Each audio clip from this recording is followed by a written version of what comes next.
Bonjour à tous, bienvenue à ce dernier enregistrement sur YouTube. Je vais sûrement en refaire à nouveau, mais pour l'instant, tous les enregistrements que je faisais à chaque jour, voici le dernier. Alors, c'est le dernier également de la série consacrée à Ludwig van Beethoven.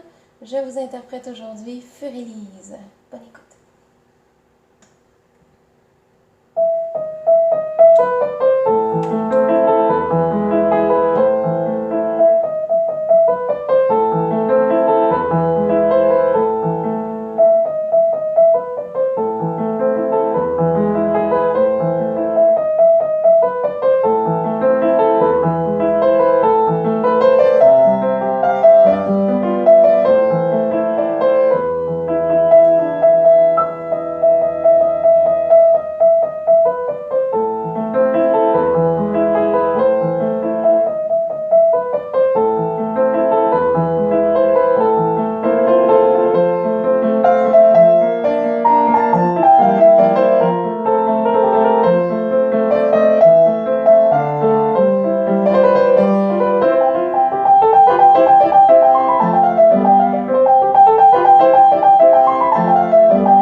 C'était Fur-Elise de Ludwig van Beethoven pour le dernier enregistrement, ma dernière vidéo de tous les jours en ce temps de confinement.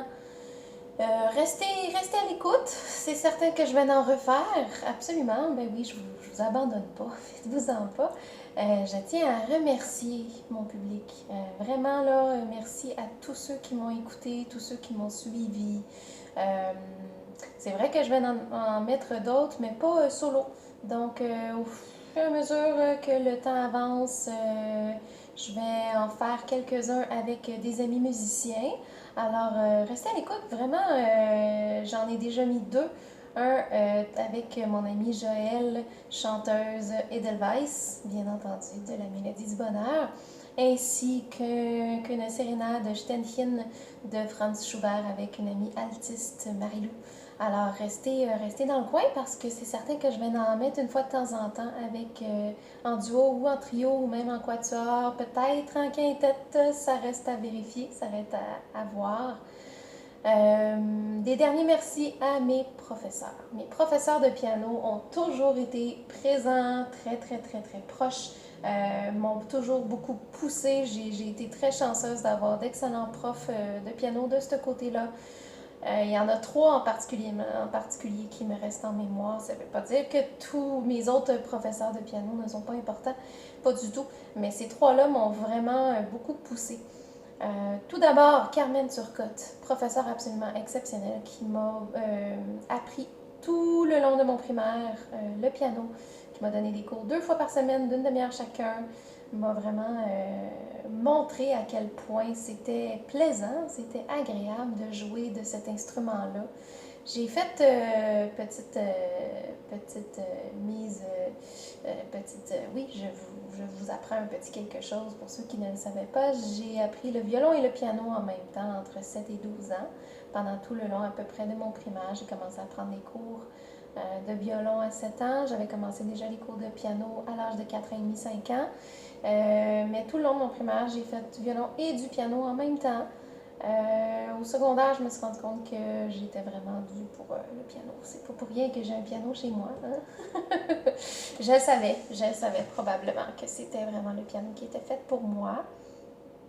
Le violon est toujours resté un instrument que j'aime beaucoup, puis j'aime beaucoup jouer avec des amis violonistes, c'est certain. J'en ai déjà deux, trois avec qui je joue souvent, quand je peux, évidemment, en dehors du temps de confinement. Donc, c'est ça, Carmen Turcotte m'a beaucoup démontré que le piano était vraiment l'instrument qui était fait pour moi. Ensuite, je tiens à remercier beaucoup Charlotte Dumas, professeure vraiment merveilleuse, qui m'a beaucoup poussé du point de vue technique de l'instrument. M'a aidé beaucoup à atteindre un niveau. C'est elle qui m'a appris, dans le fond, au cégep, secondaire 5 et cégep. Elle m'a montré, elle m'a poussé vraiment jusqu'au niveau universitaire.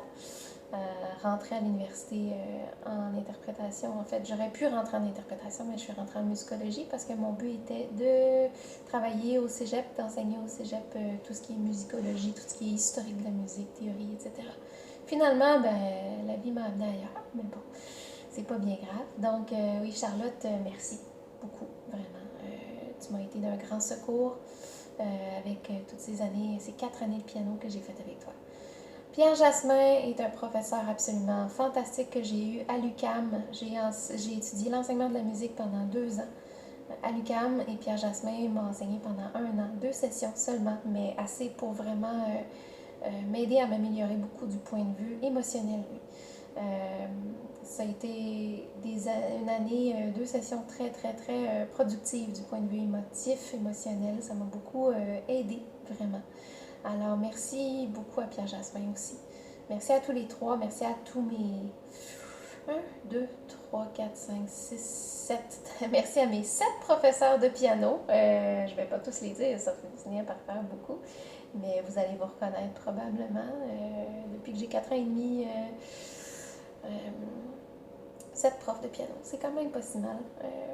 Moi, j'enseigne le piano depuis... Ça fait déjà 15 ans que j'enseigne le piano et j'espère que mes élèves, que ce soit depuis 3 ans que je leur enseigne, depuis 1 an seulement, vont avoir l'expérience d'avoir d'autres professeurs de piano. Je trouve ça très important d'avoir le plus possible d'expériences différentes. Pas trop non plus, bien entendu. Peut-être pas un par année, mais d'avoir quelques professeurs de piano différents, ça permet d'amener une autre perspective à l'apprentissage de l'instrument. Je m'arrête là. Vous allez vous endormir sinon. Mais voilà, fait que restez à l'écoute. Je vais en refaire d'autres en duo, en trio, quatuor, quintette. Entre autres avec des pianistes, entre autres avec des altistes. Altistes, c'est déjà fait. Chant, c'est déjà fait. Avec peut-être éventuellement saxophone, éventuellement contrebasse peut-être. Avec violoncelle, ça s'en vient. Quatuor de piano, oui. Donc, 4 pianistes sur 2 pianos différents. Donc, 8 mains qu'on appelle de piano 8 mains. Harpe aussi. Vous allez voir des duos avec harpe, un trio avec voix et violon. Vous allez voir ça aussi.